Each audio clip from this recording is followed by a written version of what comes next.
2 থেকে 3 মিনিটের একটি ছোট গল্প শুনে যাবেন, আশা করি ভালো লাগবে। একটি ছেলে খুবই সাদাসিধা ছিল। সে একটি দোকানে চাকরি করত। ছেলেটির বেতন ছিল মাত্র 5,000 টাকা। ছেলেটির দোকানের সামনে দিয়ে প্রতিদিন একটি মেয়ে স্কুলে যেত। মেয়েটি প্রতিদিন বোরকা পরে যেত, কিন্তু প্রায়ই মুখটা খোলা থাকতো। একদিন হঠাৎ করে ছেলেটির নজর পড়লো মেয়েটির দিকে। এভাবে বেশ কয়েকদিন যাবার পর মেয়েটি বুঝতে পারলো ছেলেটি তাকে লক্ষ্য করে। মেয়েটিও বাঁকা চোখে ছেলেটির দিকে তাকাতে শুরু করলো। ছেলেটি মেয়ের চলাফেরা দেখে মুগ্ধ হলো।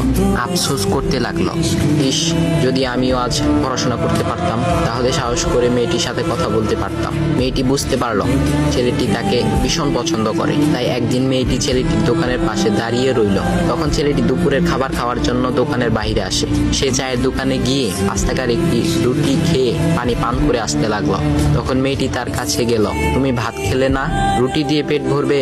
তখন ছেলেটি মেয়েটিকে দেখে অবাক হয়ে গেল। তখন ছেলেটি বলল, আমি ভাত খেলে আমার মা, বাবা আর ছোট বোনকে কি খাওয়াবো? মেয়েটি শিক্ষিত, তাই অল্পতেই বুঝে গেল। সে হাত ধরে বলতে লাগলো, তাহলে তুমি যে আমাকে পছন্দ করো, আমাকে কি খাওয়াবে? তখন ছেলেটি বলল, আমি তো তোমাকে আপন করে পাওয়ার জন্য দেখি না, কারণ সে যোগ্যতা আমার নেই। তবে এটা সত্যি যে তোমাকে দেখলে আমার খুব ভালো লাগে, তাই দেখি। মেয়েটি ছেলেটির কথা শুনে চোখের পানি ধরে রাখতে পারলো না। সে বুঝে গেল ছেলেটির চরিত্র ও ভাবনা অনেক সুন্দর। সেদিন মেয়েটি চলে গেল। বাসায় গিয়ে রাত্রিবেলা মেয়েটি অসুস্থ হয়ে পড়লো। পরে তাকে ডাক্তারের কাছে নিয়ে আসা হলো। বলা হলো মেয়েটার 2টি কিডনি নষ্ট হয়ে গেছে।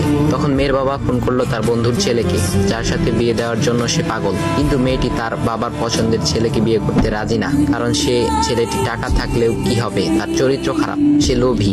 এদিকে মেয়েটির কোনো লোভ ছিল না। যাই হোক, হবু জামাই আসার পর তাকে সব খুলে বলল, তোমার থেকে একটি কিডনি খুলে আমার মেয়েকে দাও। তুমি তো বলছো আমার মেয়েকে তুমি অনেক ভালোবাসো, তাকে পেলে তুমি ভালো হয়ে যাবে, তাহলে আজ পরীক্ষা দাও। তখন ছেলেটি বলল, আমি আপনার